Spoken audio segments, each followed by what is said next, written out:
Good afternoon, friends. Thank you very much for coming on what has been a long day for many of you, and we do appreciate your effort to come in at this time. Um, the idea was that to try and give you a glimpse of a forthcoming visit, and that is the visit of the Prime Minister of the United Kingdom to India.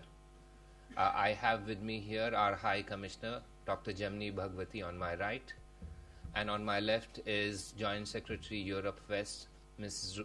Ruchi Ghansham, who you had met only recently when we had a briefing on the visit of the President of France.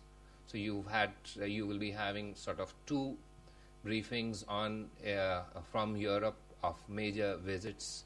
What we will do, like usual, is to have Mrs. Ruchi Ghansham make a few opening remarks, and then the floor is open for questions relating to the United Kingdom.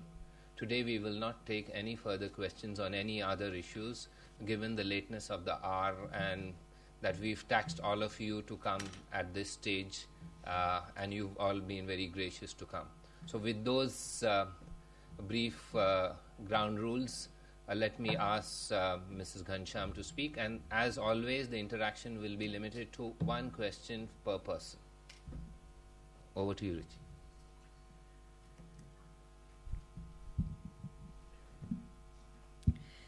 Thank you, Akbar. And once again, let me also thank you for coming here at this late hour. So my apologies as well for making you work so late. His Excellency Mr. David Cameron, Prime Minister of the UK, will be paying an official visit to India on February 18 to 20, 2013, with 19 February 2013 as the main day of engagement in New Delhi. Apart from New Delhi, he will also be visiting Mumbai.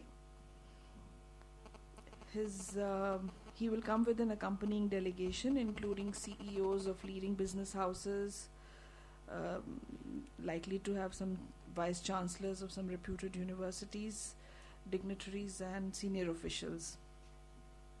In New Delhi, PM Cameron will hold delegation level talks with Prime Minister Dr. Manmohan Singh on 19th February at Hyderabad House. He will also call on Honorable President, and he would be in Mumbai on 18th February, the day before his visit to Delhi. There are some other elements of the program which are evolving because we're working out the schedule and other logistics. Those are in the process. India and UK have a vibrant economic relationship. UK continues to be among India's major trade partners, particularly in Europe. The two-way merchandise trade during 2011-12 rose to US dollars 16.157 billion, which is up 27% from US dollars 12.56 billion in 2010-11. On the investment front, UK's total FDI in India as of October 2012 from April 2000 was US dollars 17.08 billion, constituting apparently about 9% of total FDI. Billion US dollars, yes, 17.08 billion US dollars.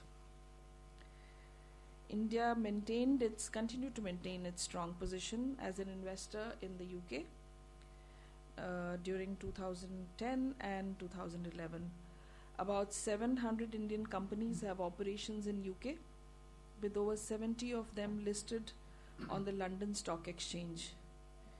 The Tata Group is the largest private manufacturing sector employer in UK. We also have a very useful and vibrant relationship in the education and research sector. a large number of Indian students visit UK to study in the many reputed universities in UK, and we value UK as a partner in this area, especially in academic and research exchanges.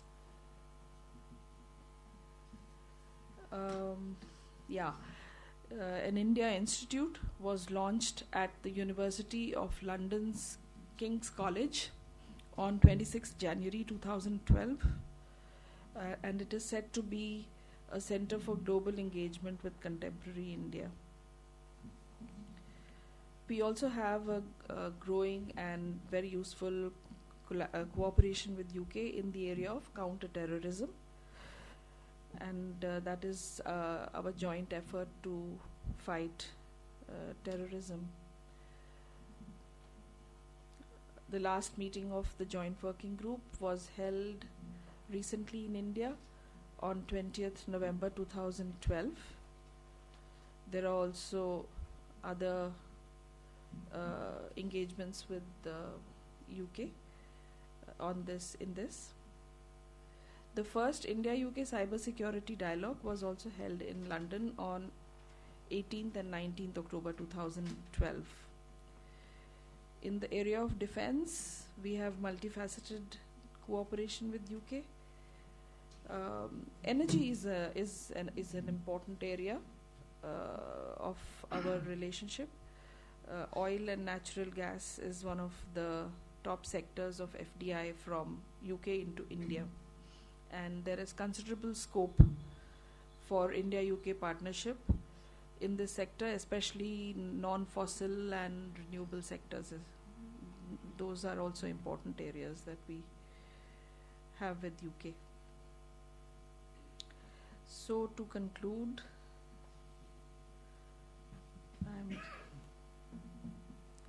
yes, we have a very useful, multifaceted and vibrant relationship with the UK.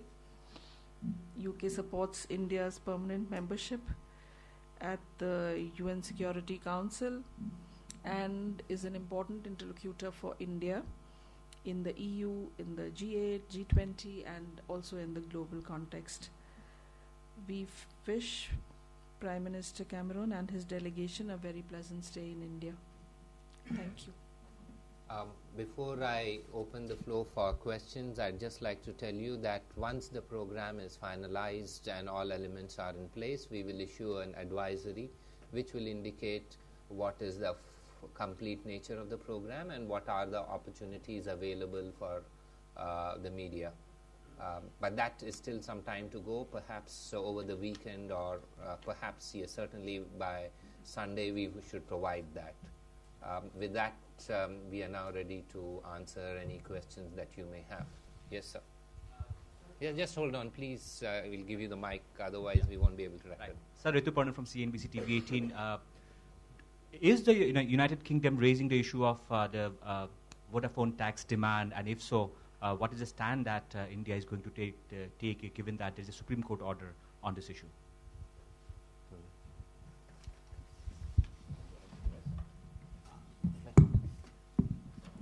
Thank you, Akbar. As you know, the finance minister was in the UK and some of these issues, including the Vodafone issue, was raised.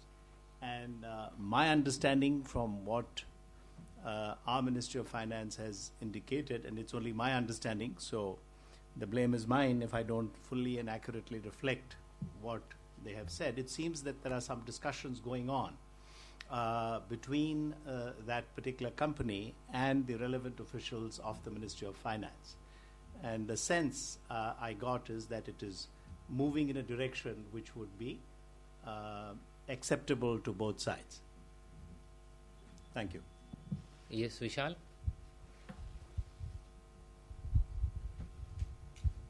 Sir, India has served the show cause notice on Augusta Westland of the UK for cancellation of contract for the VVIP helicopters after reports of corruption that have been established by prosecutors in Europe.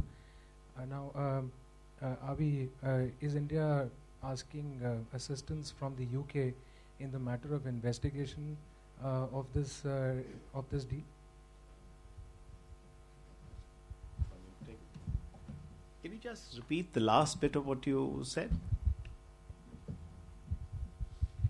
Is India asking the UK for information and assistance in probing this deal, the allegations of corruption? In the recent past, we have formally checked with the UK side, and as of now, they have given us an interim response. So we're still waiting to further check with them if they have any information. The interim response very specifically is that they want to know, they want to wait for the investigation in Italy to be completed and for them to know more details about the investigation in Italy before they can respond to anything that we have asked them. Yes, Ashwini? More in terms of a clarification, do you have any idea on who the CEOs would be, how many there would be, and whether, is the business aspect in Delhi or in Bombay, sir? Sure. The business aspect is both in Mumbai as well as over here. They are going to meet with I may not have the full laundry list, if I may call it that, of the people, but I can assure you that these are the major companies both over here and over there. For instance, from the Tata Group, I believe the new chief, Mr. Cyrus Mistry, may be involved. So I don't want to give specific names only because, as JSXP mentioned, some elements of the program are still being worked out. It might be premature. We don't want to embarrass anyone. So from their side, the British Petroleum, large company, did a large investment here and so on. So there will also be a business engagement, which is, as you know, for summit level visits, orchestrated by our leading chambers of industry and commerce. So they will also put together a program. Shubhajit? So, UK recently hosted a trilateral meeting with Afghanistan and Pakistan. How do we view this trilateral, and have we had any conversation with the British government on the details of this particular meeting? Thank you. I don't think today is the time when we are looking at bilateral issues to get into neighborhood issues, but responding very specifically to your question as to whether there have been contacts after the latest trilateral meeting took place in London on the 3rd and 4th of February at the Prime Minister, that is Prime Minister David Cameron's country resort called Chequers. Their national security advisor spoke to our national security advisor. Their foreign secretary, that means foreign minister, spoke to our honorable external affairs minister. So they have been keeping us fully involved. And my sense is that in the discussions that will take place on the 19th, this topic will figure too. Yes, before that, Snehish. So some of the UK firms are yet to be paid for the CWG dues, and these issues have also been raised in the UK Parliament. Has there been any discussion that the UK has initiated afresh on the payments that are due to UK companies? I must confess that in the time that I have been in UK, no formal reference has been made to us about these dues. My sense is that this is happening at a legal and at a company-to-company level. But I may be wrong, but it is not through our good officers that any request has been forwarded to anyone. You have talked about defense cooperation. Would you please shed light more what kind of defense cooperation between India and UK? Thank you. Sure. I'm going to talk a little broadly here in the sense that we are in discussion between the relevant specialized agencies, for instance, DRDO and the counterparts on the UK side. We are looking at, we may not have yet arrived at, some some elements of cooperation are already on, but for instance, in the chemical, biological, radiological, and nuclear areas, there may be at some point of time an arrangement, or pardon me, an understanding which will be reached within the ambit of a letter of arrangement that the DRDO has with its counterparts. Similarly, in the area of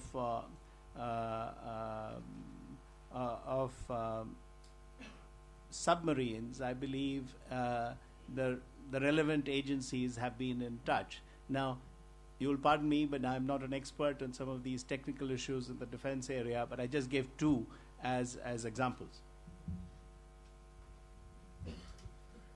Sorry, so if I could just explore a bit more deeply the answer on Augusta Westland. You say that the UK has provided an interim response, and that that response is essentially that they await the outcome of the Italian investigation. Is India satisfied with that response? And there has been, and what is it, the truth of the rumours or the reports that letters rogatory are about to be sent? What was the second part? Letters rogatory. I mean, a more formal. Yeah, sure. Well, let me answer your first part. Nobody's ever satisfied with an interim response. Everybody would want a full-fledged response. So, I mean, it's pretty obvious that we would like a full-fledged response. On the issue of letters rogatory, I mean, I didn't understand. Are you asking us, are they going to be sent, or? I mean, look, this, as you are aware, the letter rogatory is a legal process which has to go through our CBI, and that's the that's the nodal point for all such matters at this stage. And also, these are largely a quasi-judicial process which are initiated through investigative agencies. So, as far as we in the Ministry of External Affairs are concerned, we would only be a channel if this is triggered off. At this stage, I haven't heard, as of today, anything on that. Of course, everybody would like full responses from everybody who we've asked. Yes, Elizabeth. So, is there? Are we looking at Britain for investment? Along townships, along the Delhi-Mumbai industrial corridor, and is there any proposal for a Delhi-Bangalore corridor as well? I mean, are we looking at something like that with British help? Maybe you are saying Chennai, Bangalore, Delhi, Bangalore, Bombay, Bangalore. Bombay, Bangalore. Thank you. If I may just add, I was just reminded that if I may just add one more specific element of, before I come to your question about corridors, as far as India-UK defence cooperation is concerned, you may know that HAL Bangalore is currently manufacturing Hawk Advanced Jet Trainer aircraft under license from BAE. Now, coming to your question about first Delhi-Mumbai, yes, various UK companies, and I can remember one from the top of my head, is Aecon, are engaged. Your question was specifically on financing. I'm not entirely sure about the financing arrangements. As you can understand, in today's day, a company which is based in country X has shareholders in countries Y, Z, and so on. So I'm not quite sure about financing, but in terms of consultancy services, there are several British companies which are helping out and on a commercial basis on the Delhi-Mumbai industrial corridor. There is also a thought, and at this stage I think we'll just call it a thought, about a Mumbai-Bangalore economic corridor. So it's still a thought, so the two sides are thinking about it, and let's see where we get with it.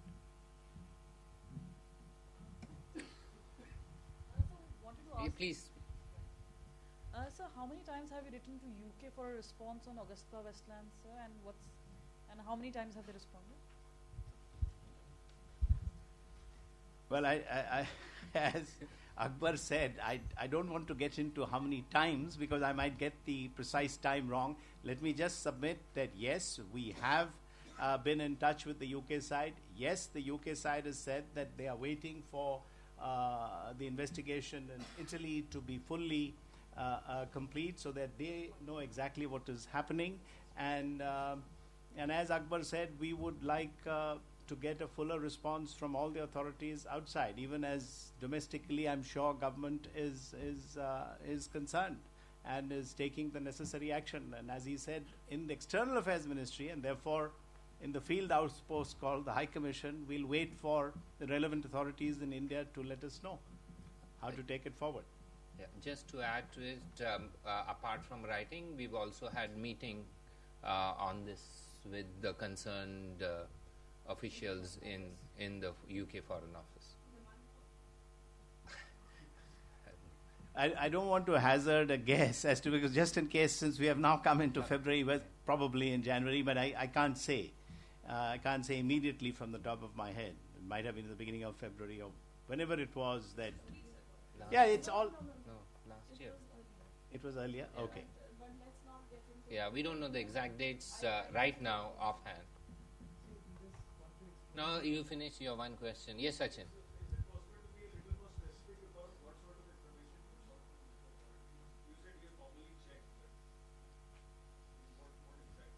No, the specific question, my understanding was that is there an investigation at the UK end? And their response was that they are waiting for the investigation on the Italian end to be made known. Yes, Dr. Akhilesh. Just If you don't mind, can you give just soundbite on Maldives? Because already you have issued a statement, so just you wanted sound. I must confess I can do it, but I'm not prepared for it right now, because we mentioned it at the beginning of it, that this will be restricted, because you will, of course, then there are others who have pet themes to follow up on. Yes, I do understand. Yes. Anyone else on UK? No, everybody, one question. Would you like to ask? Yes, sure.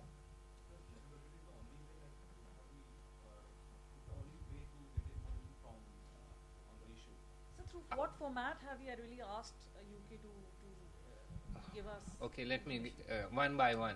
As far as what is the letter rogatory, this is way beyond my understanding, because I am not a legal person. So please, let's not get into it. I suggest that you ask the CBI, which is the nodal agency in such matters, what is this the only way or other ways? Now, as regards what way we've answered, we've used diplomatic modes of communication, which is note verbal and also follow-up meeting in the Foreign Office. Yes, ma'am.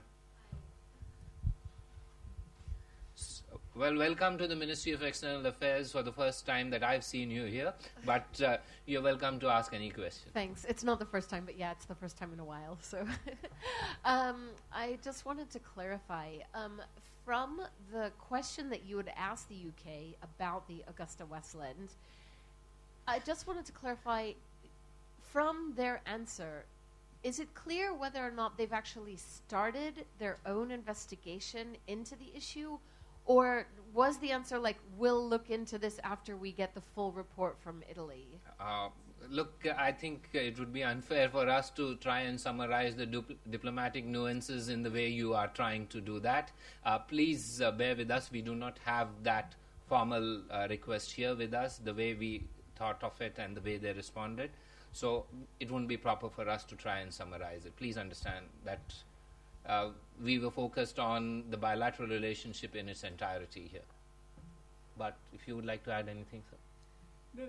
There's nothing further to add. Akbar has said it. I mean, your question is very specific because it will then entail which date did we send the note verbal. Obviously, it's difficult for us to remember the exact date, which date did they respond, and so on, and what, if any, action has been taken by the UK side post that communication to us. So I think it would be improper, to say the least, to start commenting at that level of detail.